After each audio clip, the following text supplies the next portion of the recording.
Michael's freedom tasted like wine and salt air and Elena's laughter. For the first few weeks, it was intoxicating. They stayed up late, slept in, drank coffee in bed, made spontaneous plans and canceled them just as quickly. He felt young, reckless, alive. Elena was everything Claire was not. Impulsive, dramatic, alluring in her chaos.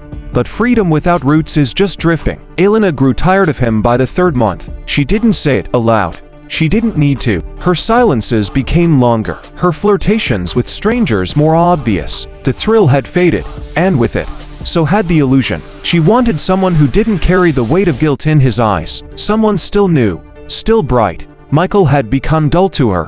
When she left, for a man who played guitar in a beachside bar, she didn't leave a note, just disappeared.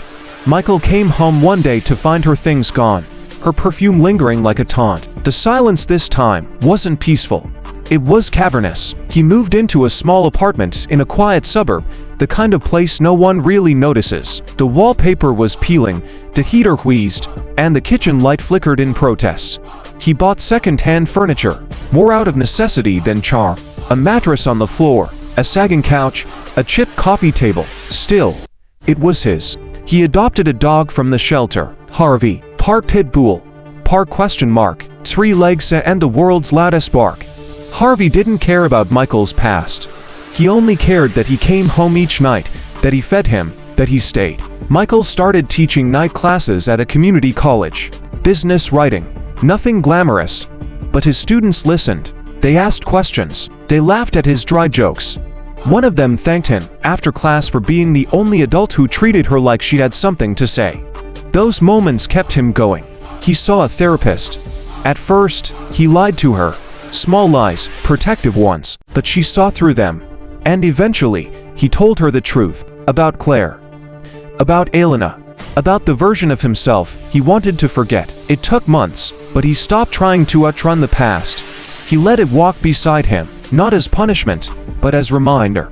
He started reading again, journaling, cooking meals instead of microwaving them. He stopped looking for someone to save him and started trying to become someone he could live with. He wasn't healed. Not yet, but he was trying. Claire moved to Florence 6 months after the divorce was finalized.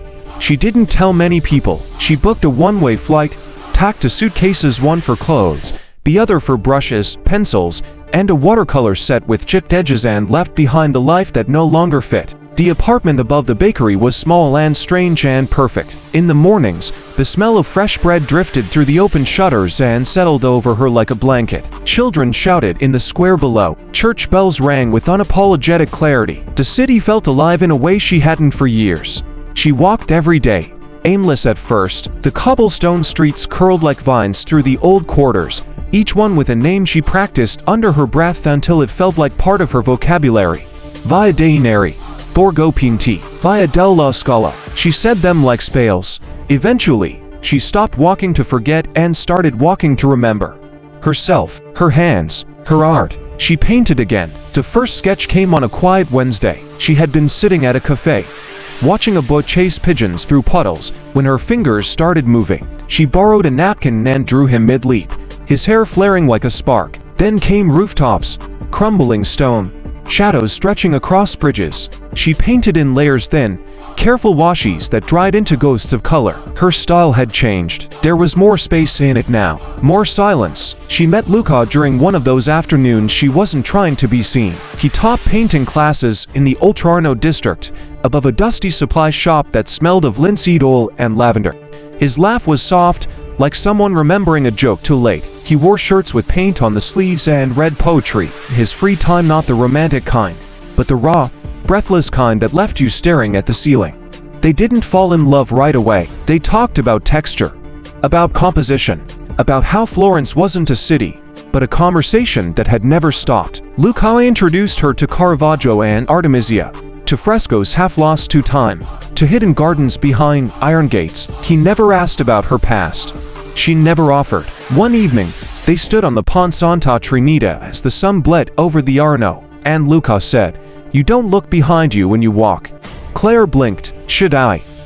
"No," he said, "but most people do." It was the first time she realized she had stopped doing that. The weight was still there, of course it was, but it had shifted. It no longer dragged.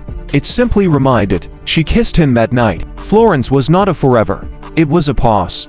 A breath between storms, but for the first time in years, Claire allowed herself to exist fully inside a moment without waiting for it to end. And for a little while, that was enough.